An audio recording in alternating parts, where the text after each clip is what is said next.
Hi guys, welcome to another section of the website. This is for you strategists out there in an agency.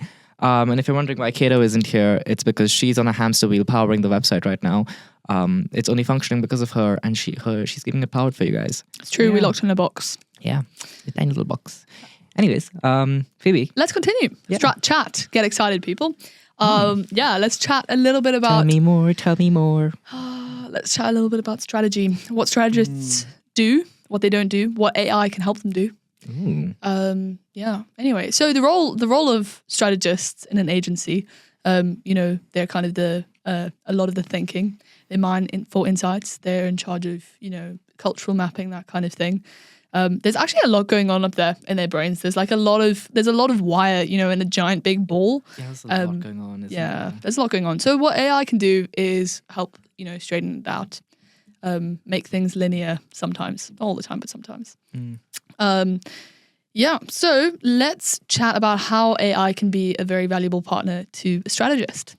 Do we want to chat a little bit about why AI matters? Yeah, well, I mean, there's research that shows that AI can support almost every aspect of strategic work. I mean, it's also very obvious. But AI isn't just one specific thing, right? It operates on multiple different modes, and we need to know how these modes work to use it effectively into our workflow. So from what we've gathered is that there are three types of AIs. There's the mechanical AI, the thinking AI, and the feeling AI. So to break it down a little bit, the mechanical AI is your automator. So whatever lot of behavioral, journey, and cultural data, it collects all of it. It organizes it into its sectors, and it's basically a foundation for journey mapping, for touchpoint analysis, segmentation, all that jazz. And then you have your thinking AI, which in simpler terms is your analyst. So your analyst basically does what it says. It analyzes what's been collected.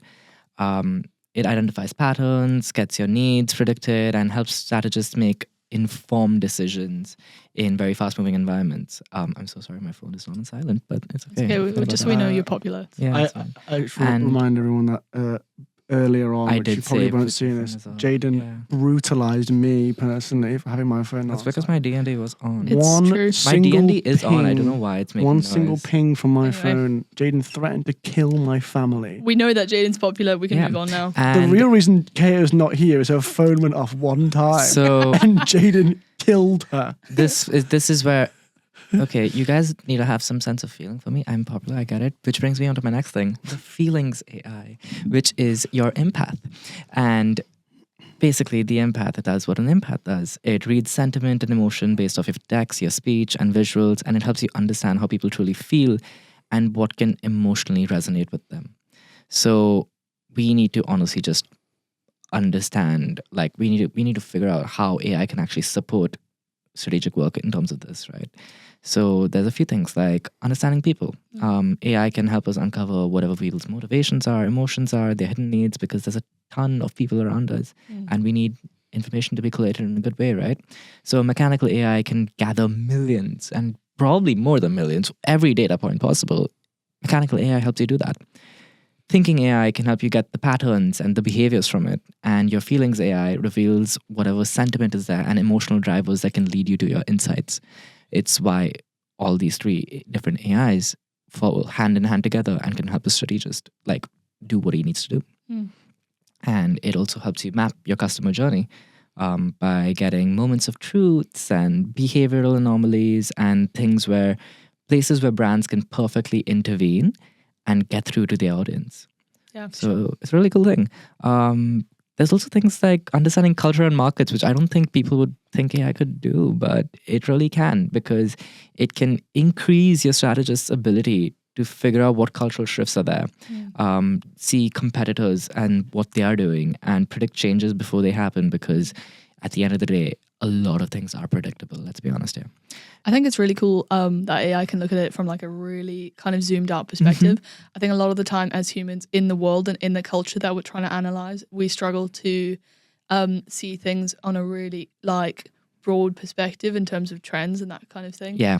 but it's a lot easier to analyze when we have a more zoomed out perspective. Exactly. And that's something that AI can help by doing all that analysis of the different sources. Yeah, I mean, it's AI just helps you do what you need to do, but better, basically. And it also helps with things like, these are big boy words, but you guys in the industry know it. It's segmentation, targeting, positioning, all that jazz is what it can help you do a lot. It can help you find new patterns in your consumer behavior. It identifies audiences, opportunities, and at the end of the day, emotions. AI doesn't have emotions, but it can, using data, can help you gather emotions, which is a very important thing because that's what gets you to where you need to be at the end of the day. So yeah, I'm enough of me blabbering, but what I will say, because I know you guys know a little bit about this, tell me what AI tools we should be talking about and give it to strategists. Am I going first? I don't want to talk about springboards anymore. We have used so much. Okay, wait. Then I'll do it. No, okay. I think we should let Daniel do it. Okay, fine. I love. That's very generous of you. Springboards is That's great. very generous. Thank you so much. Sometimes he says things, you know. Some real Phoebe Mercy there. I'm going to talk about springboards. If you don't want to, you don't. No, That's it's fine. I'll do it. I'll talk about springboards. Springboards is a tool made for advertisers, but it's made by a fairly small company. So it's very focused in its like UI and its purpose, but it does sometimes suffer from having a smaller data set from being part of a smaller company. There's less space to train it in a breadthy way. Yeah. True. But it's got great little sparks, good for little jolts of inspiration, which I think is some Jadon. Me? Jaden likes to harp on is that AI cannot replace people in that sort of way. You know, you shouldn't be going for a full idea, but when you're trying to think of a concept for something, when you're trying to put pieces together. Because of the way our brains work, doing those little springboard sparks can really give you new lenses to look through. You know, it's like going for a walk, and you sort of see things that inspire you, and you go, "Oh, maybe that will influence my way of thinking." Sets off little neurons. The whole point of springboard is to do the same thing. Yeah, I think but there's a few bad things about it as well. I mean, it's very surface level. That's it is because of the size of the company. Yeah. It's not just that. I mean, it's also more so it's very specific. So you need to really give exactly what you need to it, and at the end of the day, you'll still get a really set thing, and you need to intervene and you need to go forward from there. But springboards, that is their thing in mind, is that it's a partner for you to work with, or as Paul says, that it is your little intern. So you send it on a little bit of a jog, and you get to do some work for you, and it comes back and it gives you what you need, and then you work with it.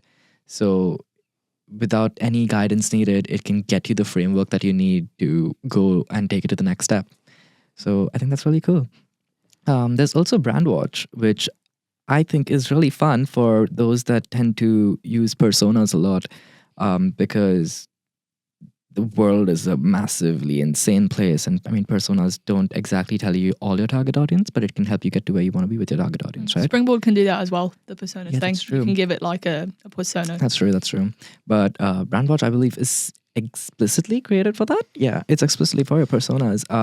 And it basically helps you see cultural trends, tensions, sentiments, get audience insights, and just see any trends in general, which can help you with real-time listening into social things that are happening around you. And it identifies trends and tensions early as well, so you can be predictable in what you want to do.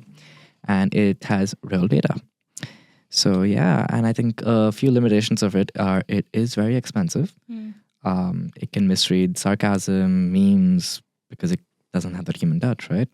And it obviously requires strategist's interpretation, which is more so a perk than a limitation, but it is also a limitation in its own way.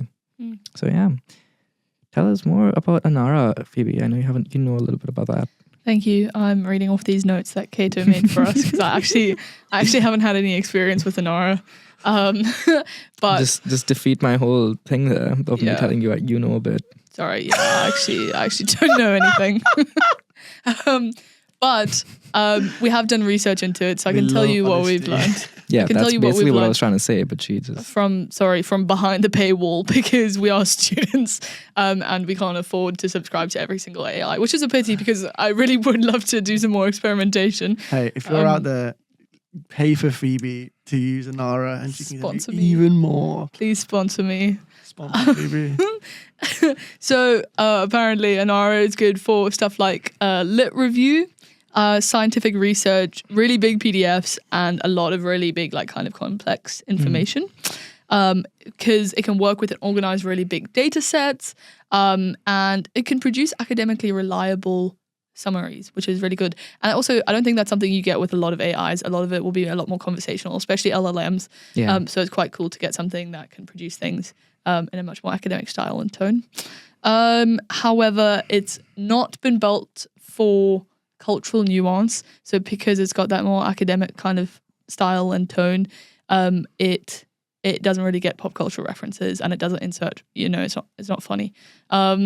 Yeah, which is fine because, you use different things for different things. Yeah, so it's fine. But it does need humans to turn that data that it presents you with into insight and put feeling behind it, so that can be used in a creative brief. Yeah. Perplexity? Ooh, I just got Perplexity Pro yesterday, actually. Oh. Yeah, I kind of used it for a little bit of our work as well to help me collate information, which is really good. Yeah, it's good because it's like quick desk research that you have. It can just do that for you. It's really good with competitor mapping as well, and has factual grounding, which is a very good thing for AI. I mean, yay. I have my thing muted. I don't know why it's doing that. Anyways, it's great for cross-tracking information as well, because I believe it is the most factually accurate LLM that's out there. Maybe correct me if I'm wrong here, people. I do not know. Developing all the time. Yeah. Different things are changing. But from what I've tested out with Perplexity, it is much more accurate with its information, which is a very good thing. It's much more reliable than a normal simple search that you may do. So that's a good thing. And it's ideal for very early stage explorations into whatever insights you may have. So yeah, but there's also a lot of things that it can't do, and AI in general cannot do. They're all over the place. Does anyone want to talk to me about that and talk to the people? About general AI knowledge. Yeah, I mean, Limitations, mainly. Yeah, I mean, there's a lot of things it can't do for strategists, right? So there's a lot of things it can't do in general. Yeah. Keep your people in your agencies. Do not replace people with AI, because they cannot do the same things. There are different things, and there are things that AI can't do. I will say, one of Cato's notes, the future of strategy isn't AI replacing strategists. It's strategists who know how to use AI to lead the industry. It's us. Yeah, so that's literally us. Another self-plug there by Phoebe. Yeah. She's really begging for it. But, just in case you didn't get enough already, So yeah, AI can do a lot. It can track your behavior, it can detect patterns, surface emotions, but it cannot, and I mean cannot, interpret culture. It cannot get context, it cannot get humor, identity. It doesn't know what a brand is and help a brand with its positioning or create human insight. And for strategists, for you guys, the most important thing we need is human insight. We've been learning about that every day. And if an AI can't do that, obviously it's a human insight. Only humans can get that, right? So it's that AI gives strategists incredible capabilities, but they give brands their meaning. So yeah, keep your strategists around and scroll down more for you strategists to figure out what the best way to go about things was with AI. Anything to add, Daniel? Yeah, there'll be more information on the page. I just said that. Please remember that this is just to introduce you to the page, and keep your eyes ready and your minds flexible for the knowledge you're going to get. And if there's no words that you know, go ahead to the glossary page. Daniel has this thing ready for you. It's all you can think about. Please. It's literally all you can think about. It's going to be so good, guys. You're going to love the Imagine we forget to put the glossary in. It'll be so funny. It could be really bad. Don't do this to me. Anyway. It's all going wrong. All right. Thank you guys so much. We'll see you in the next one. Cheers, Bye-bye. guys.